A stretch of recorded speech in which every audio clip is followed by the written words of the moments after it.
33 years later, here I would be as a Fleet Master Chief, the senior enlisted woman in the Navy, the Fleet Master Chief for Europe and Africa. I joined the Navy in 1982, originally in February with my delayed enlistment program because I had to wait 9 months for school. In November of 1982, I went active duty in Florida, in Orlando. Then, as an air traffic controller, went to school in Millington, Tennessee. And as an air traffic controller, I was predominantly a West Coast sailor. In air traffic control, they kind of tried to keep you on a coast because you learned all the airways and the routes and the FAA. You know, in 1994, when Congress authorized females on combatant ships, you know, we were all clawing our way up, you know, like shooting each other in the knees, like, no, you can't go, I'm gonna go first. And finally, in 1998, I was able to get myself to the aircraft carrier. There she was, the aircraft carrier John C. Stennis. And I thought to myself, what have I gotten myself into? I was a chief petty officer for 3 years already, and this was my first ship. And it had such a pivotal impact on me in my career. Just that moment of looking at the carrier and going, I'm here, I'm finally here.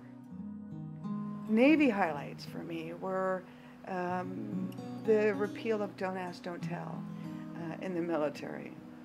What a huge pivotal moment in our military.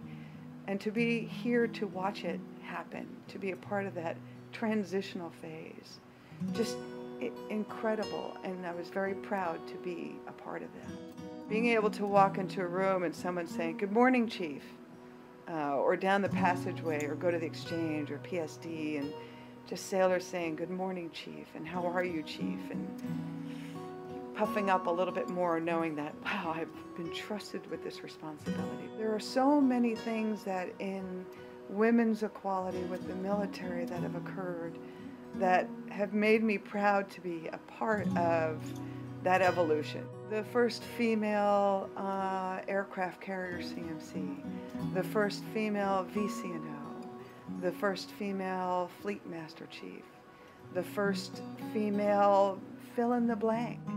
Watching sailors come in today that have degrees in education and are coming in to join the service with a different sense of patriotism. Not that we didn't have it when we joined, because that's why I joined, to serve my country, do my service to the Navy, and then get out and continue a career.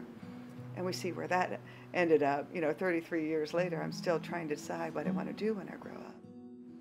But watching sailors come in today with an advanced education and advanced knowledge of where they want to be at the end, and having a part in raising that sailor, that's the proudest moments that I'll have and take away, is seeing them exceed their potential and remembering moments and sharing that in their own leadership style. I have been fortunate to have absolutely wonderful leaders.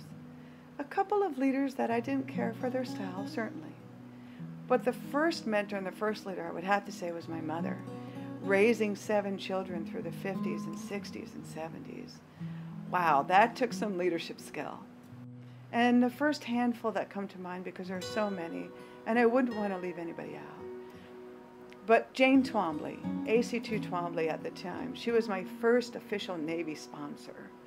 And Jane was eclectic. She was her own person. She was very comfortable in her skin as a petty officer and as a sailor and as a woman in the Navy. I was very fortunate to have her as my first sponsor.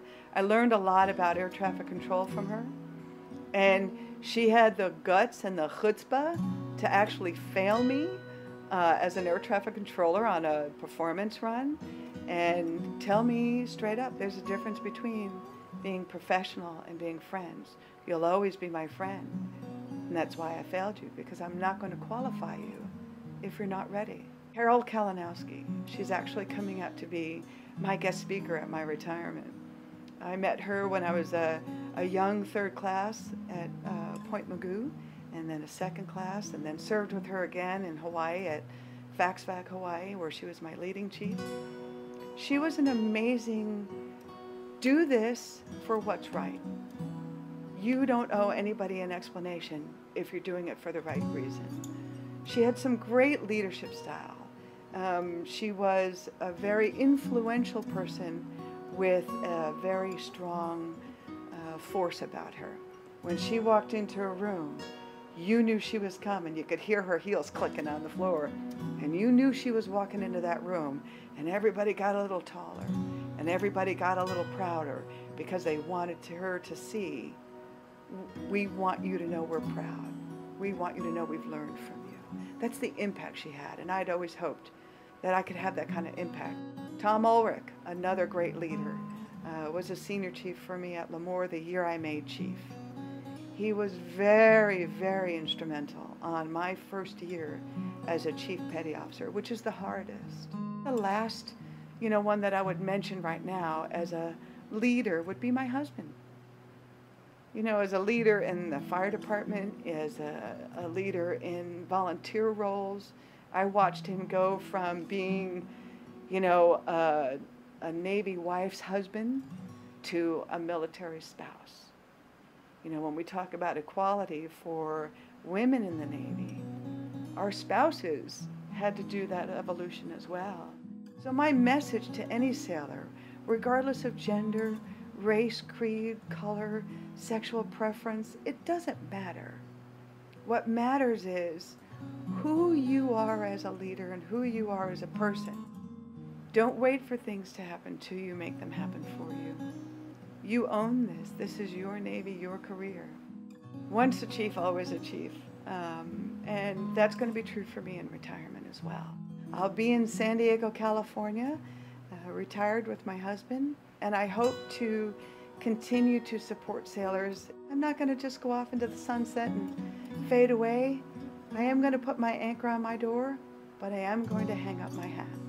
Because in the end, even after 33 years, it's time to move on. And there will always be something new to learn. And there will always be someone new to teach it. And hopefully, I've helped raise that person.